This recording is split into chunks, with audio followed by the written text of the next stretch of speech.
وقال النبي صلى الله عليه وسلم من كان يؤمن بالله واليوم الآخر فليقل خيرا أو ليصمت. معزز سامعین، بزرگان دین، عزیز دوستوں، بھائیوں اور بچوں، صرف 2-4 باتیں بطور تذکیر اور یاد دہانی کے کرنے کی کوشش کروں گا۔ اللہ ہم سب کو حق بات کہنے، سننے، سمجھنے کی توفیق دے اور ہم سب کو ان تمام حقائق کو سامنے رکھ کر عمل پیرا ہونے کی توفیق دے۔ معزز سامعین، یہ بات بالکل مسلم ہے کہ ہم سب اللہ کے بندے ہیں۔ اللہ رب العزت نے بے پایا احسان اور کرم کیا ہے۔ اس کے احسان اور اس کے کرم کی بے شمار کڑیاں اور لڑیاں ہمارے سامنے موجود ہیں۔ حقیقت تو یہ ہے کہ ان کے احسانات کو، اللہ کے احسانات کو ہم اگر گننا بھی چاہیں تو یہ ناممکن ہے۔ اللہ فرماتا ہے وَإِن تَعُدُّوا نِعْمَتَ اللَّهِ لَا تُحْصُوهَا۔ یہ ممکن ہی نہیں کہ ایک انسان اللہ رب العزت کی عطا کردہ نعمتوں کو گن سکے۔ سوچیں اگر اس کی عطا کردہ نعمتوں کو ہم گن نہیں سکتے تو پھر اس کے شکر گزاری کے لیے ہمیں کتنا کچھ کرنا چاہیے۔ لیکن افسوس یہ ہے کہ ہم سب، کہنے والا اس میں شامل ہمیشہ ہوتا ہے، کہنے والا اس سے بری نہیں ہوتا، ہم سب بہرحال کوتاہی کے شکار ہیں۔ اللہ کے رسول صلی اللہ علیہ وسلم کی حدیث آپ نے بار بار سنی ہوگی کہ آپ صلی اللہ علیہ وسلم ہمیشہ اللہ کے ذکر میں مشغول ہوا کرتے تھے۔ کان یذکر اللہ علی کل احیانہ، اس کے باوجود آپ صلی اللہ علیہ وسلم کثرت کے ساتھ تہجد اور لمبا لمبا قیام کیا کرتے تھے۔ اس لمبے قیام کا اثر یہ ہوتا تھا کہ حتی تورمت قدمہ، آپ صلی اللہ علیہ وسلم کے پاؤں قدم مبارک سوکھ جایا کرتے تھے، ورم جاتا تھا۔ سوال ہوا کہ آخر آپ کے اگلے پچھلے سارے گناہ معاف، آپ تو رب کے محبوب، اس محبوبیت کے عالم میں اتنا زیادہ عبادت کی کیا ضرورت ہے؟ اپنے آپ کو ہلکان کرنے اور تھکانے کی ضرورت کیا؟ نبی مکرم صلی اللہ علیہ وسلم نے ایک جملہ فرمایا تھا، آپ نے فرمایا تھا افلا اکون عبدا شکورا۔ اللہ نے نبی بنایا، آخری نبی بنایا، آخری رسول بنایا، ختم الرسول کے لقب سے مرتب کیا، رب کا خلیل بنایا، کیا میں اللہ رب العزت کی ان عظیم عظیم نعمتوں کو پا کر کے اس کی شکر گزاری کے طور پر اپنے آپ کو تھکا بھی نہ سکوں؟ یہ جواب اور یہ جملہ بہت بڑا درس دیتا ہے۔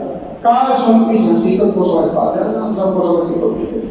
لیکن اللہ رب العزت کی عبادت اور بندگی ہمارا مقصد ہے، اللہ رب العزت کی تخلیق کا یہ مقصد ہے، لیکن حقیقت یہ ہے کہ اس مقصد کو بھی ہم بھول چکے ہیں۔ ضروریات زندگی کو ہی ہم نے مقاصد زندگی بنا دیا ہے۔ بہرحال وہ یہ مسئلہ ہے۔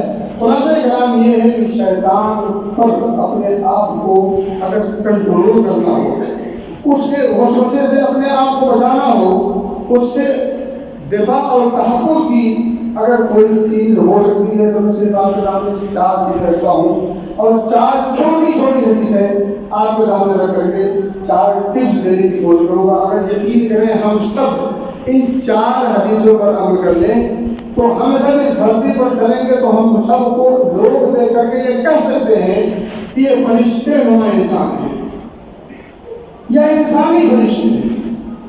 وہ خطا ہوتی ہے، خطاؤں کا یہ عام ہے، انسان ہے تو خطا، لیکن اس کے باوجود اگر ان 4 حدیثوں کو ہم سمجھ جائیں اور اس پر عمل پیرا ہونے کی کوشش کر لیں، یقین جانیں یہ بات کہی جا سکتی ہے کہ اس دھرتی پر اس معاشرے میں کوئی اس سے اچھا نہیں ہو سکتا۔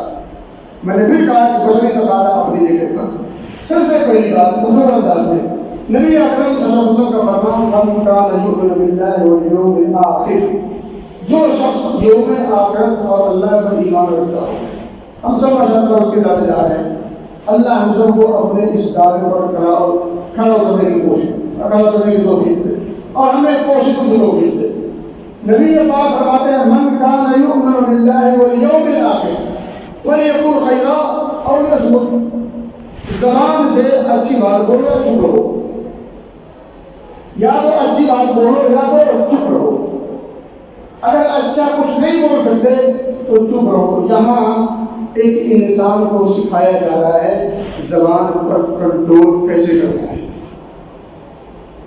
اب میں اس کو گفتگو نہیں کرتا، تفصیلی گفتگو.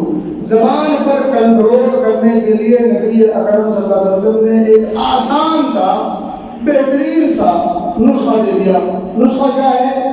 آپ اپنی زبان کا استعمال کب کرو؟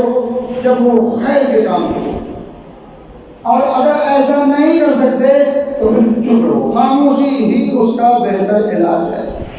یا تو صحیح استعمال فائدے کی، وہ اپنی ذات کے لیے فائدہ ہو یا دوسروں کے لیے ہو، اپنوں کے لیے ہو یا غیروں کے لیے ہو، قوم قبیلہ گاؤں کے لیے ہو، ضلع صوبائی جس جن پیمانے پر آتے ہوئے. لیکن بہرحال زبان جب کھلے تو اس سے خیر نکلے. یا تو خاموش رہے، زبان پر تالا لگا کر کے روٹے نہیں ڈالا. اسی میں آپ دیکھ لیے. دوسرا نکتہ، نبی اکرم فرماتے ہیں من حسن اسلام المرء ترکہ ما لا یعنیہ. انسان کے، ایک مسلمان کے اسلام کی خوبی یہ ہے، یعنی آپ سارے لفظوں کے سامنے یہ کہہ سکتے ہیں کہ ایک اچھا مسلمان یہ ہے، خوبی والا مسلمان یہ ہے، پاکوان مسلمان یہ ہے کہ ایسی تمام چیزوں کو چھوڑ دے جو فضول ہے، فضولیات سے اپنے دامن کو بچا لے. بس من حسن اسلام المرء ترکہ ما لا یعنیہ. ہر ایسی چیز کو چھوڑ دے، تج دے، قربان کر دے.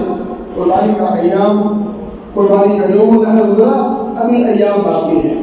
تو قربانی کے ایام سے ہمیں جو درس لینا وہ یہ، ہر اچھے کام کے لیے اپنے آپ کو تیار کرنا، ہر برے کام سے اپنے آپ کو روکنا، یہ قربانی ہے.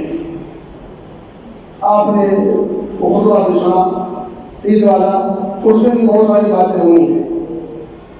یہ اور باتیں سنا کچھ لوگوں نے. بہرحال نبی محترم فرماتے صلی اللہ علیہ وسلم من حسن اسلام المرء ترکہ ما لا یعنیہ. فضولیات سے اپنے آپ کو بچا لے، تمام ایسی چیزوں سے، چاہے وہ مالی اعتبار سے ہو، جسمانی اعتبار سے ہو، وقت کے حساب سے ہو، جیسے بھی ہو، ہر ناحیے سے، ہر اس کام کو، ہر اس فعل کو، ہر اس امر کو، ہر اس چیز کو جو آپ کے دینی یا دنیاوی یا کسی کے دینی یا دنیاوی فائدے سے تعلق نہیں رکھتی، تو ایسی چیزوں کو ترک کر دیں، چھوڑ دیں، ایسی چیزوں کو نہ اپنائیں. اچھا، اس دوسری حدیث سے کیا بات ہوگی؟ فضولیات پر کنٹرول کرنا. فضولیات پر کنٹرول اس چھوٹی سی حدیث میں سکھایا گیا ہے. تیسری حدیث اس میں سکھایا جا رہا ہے کہ ایک انسان اپنے نفس پر کیسے کنٹرول کرے. اچھا، نفس میں زبان الگ ہے، خصوصی طور پر زبان کا تذکرہ کیا، حالانکہ نفس میں بات آ جاتی ہے، لیکن نفس کا تذکرہ الگ ہے، زبان کا تذکرہ الگ ہے. دیگر حدیثوں میں بہت ساری چیزیں ملتی ہیں، دیگر آداب ہیں.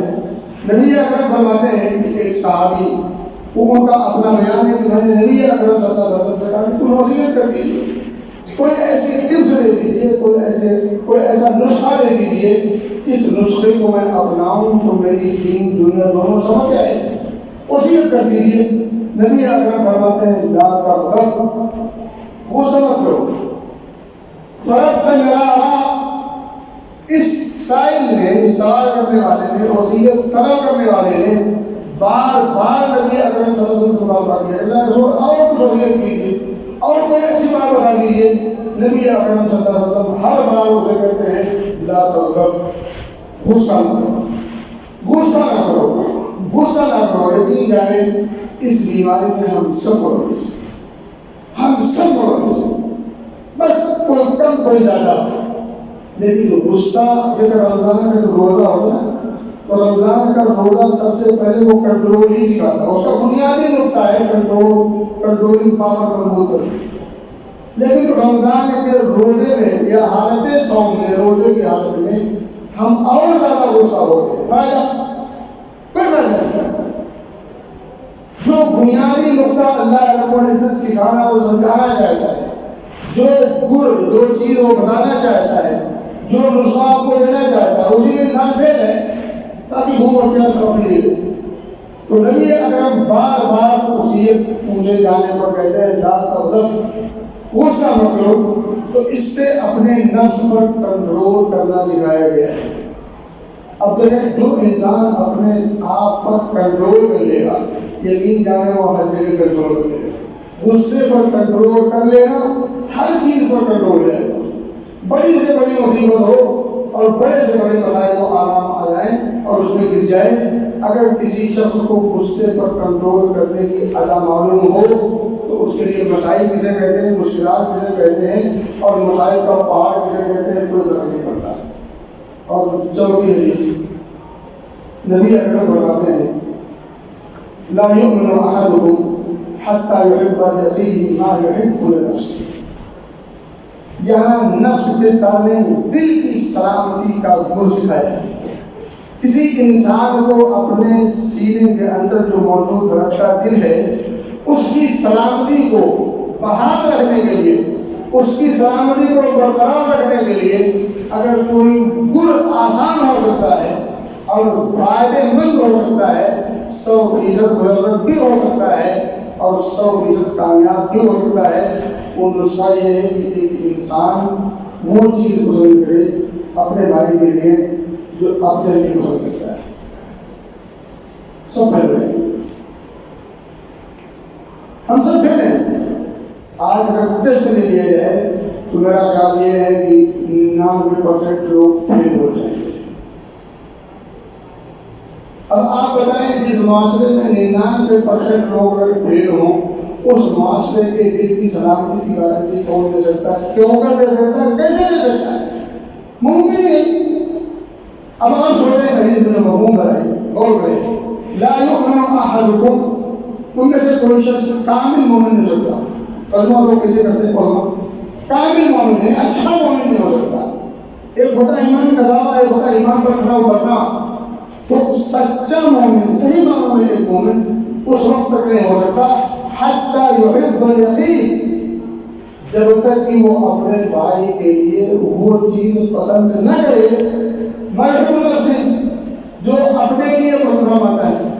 اگر ایک انسان چاہتا ہے کہ میرا خسارہ نہ ہو تو کسی کا خسارہ نہ کرے. اگر وہ چاہتا ہے مجھے کوئی گالی نہ دے تو وہ کسی کو گالی نہ دے.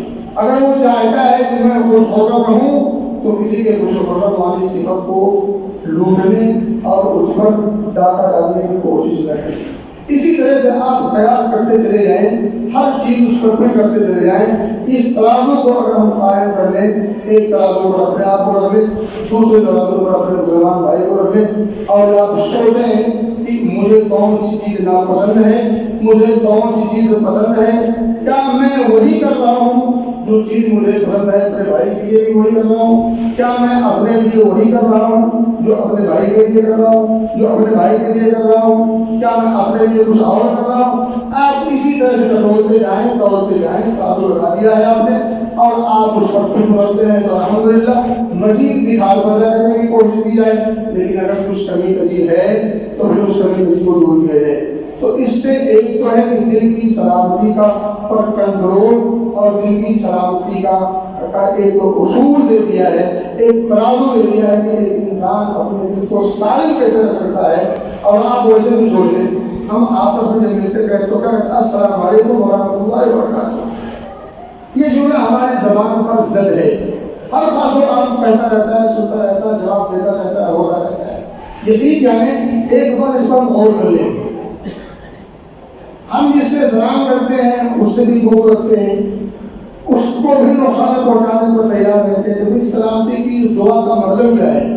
السلام علیکم، اللہ آپ پر سلامتی نازل کرے، ورحمۃ اللہ، اللہ کی رحمتیں ہوں آپ پر، وبرکاتہ، اس کی برکتیں بھی ہوں. اب آپ سوچیں کہ ایک مسلمان دوسرے مسلمان کو ملتے وقت سلامتی کی، رحمت کی اور برکت کی دعائیں کرتا ہے، اور وہی مسلمان پیٹھ پیچھے چورا بھی گھوم دیتا ہے. وہی مسلمان کسی مسلمان کو ضرور گھوم کرنے کے لیے تلا ہوا ہے، وہی مسلمان کہیں کسی کو خوش کرتا ہے، کہیں کسی کو خوش کرتا ہے. تو یہ سب ساری چیزیں بہرحال ان آپ کے ہمارے حرکات اور سکنات اور اعمال کے بالکل اپوزٹ اور خلاف ہے. تو یہ چار حدیثیں بیان کرنے کا مقصد صرف یہ ہے کہ ہم سب کو چاہیے کہ یہ چاروں حدیثیں اپنے سامنے رکھیں. ماحول اور معاشرے میں سدھار انشاءاللہ الرحمن آ جائے گا. اگر یہ چاروں حدیثیں پلٹ جائیں، جڑ پکڑ لے جائیں، ماحول اور معاشرے کی سلامتی کی اور اس کی اصلاح کی پرائرٹی دی جا سکتی ہے، کیونکہ یہ حدیث رسول ہے، کسی عام کا قول نہیں ہے۔ نبی محترم صلی اللہ علیہ وسلم کا فرمان ہے وخیر الہدی ہدی محمد صلی اللہ علیہ وسلم، آپ سے اچھا کوئی نمونہ نہیں ہو سکتا، آپ سے اچھی کوئی بات نہیں ہو سکتی، آپ سے اچھا کوئی آئیڈیا نہیں ہو سکتا، اور آپ کی بات کی اہمیت آپ کو پتہ ہمارے آپ اپنی زبان رسالت سے بولتے ہی اسی وقت ہیں جب رب کی مرضی اور منشا اس کی مرضی ہو۔ تو پہلے کی بات یہ ہے، نمبر ایک یہ زبان پر کنٹرول، کوئی بات بولنے جو مناسب ہو، حق ہو، فائدہ مند ہو، سود مند ہو، ایسی باتیں ایسی چیزیں نہ بولیں جو جھوٹ پر مبنی ہو یا جھوٹ ہو یا حقائق سے دور ہو یا کسی کے لیے نقصان دہ ہو۔ دوسری بات یہ ہے اپنے نفس پر کنٹرول، اور اس میں سب سے اہم نقطہ ہے صبر و ضبط اور تحمل سے کام لینا، اور اس کے ساتھ ہی ساتھ 1 2 3 ہم نے 4 ملایا ہے، ان چاروں پر ہم سب کو چاہیے کہ ان چاروں نقطوں کو اپنے سامنے رکھیں تاکہ ہم خود اپنی بھی اصلاح کر سکیں، اپنے بھائیوں کی اصلاح کر سکیں، اپنے معاشرے کی اصلاح کر سکیں، سماج میں ایک ایسی فضا قائم ہو سکے جہاں سانس لینے کے لیے ایک مناسب فضا میسر ہو سکے۔ اللہ سے دعا ہے کہ اللہ ہم سب کو سمجھ کی توفیق دے اور ان چاروں نقطوں کو سمجھ کر اپنی عملی زندگی میں اس کو اتارنے کی توفیق دے۔ آمین۔ وآخر دعوانا